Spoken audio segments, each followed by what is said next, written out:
Hi hello అండి అందరికీ మా అబ్బాయి పుట్టినరోజు శుభాకాంక్షలు చెప్పండి. అందరూ విష్ చేయండి.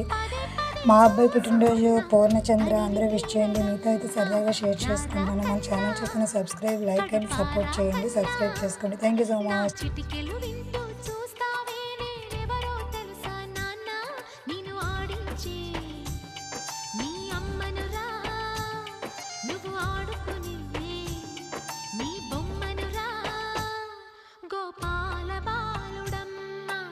దిక్కు నువ్వు దిగ ఉంటే కూడా ఎత్తను.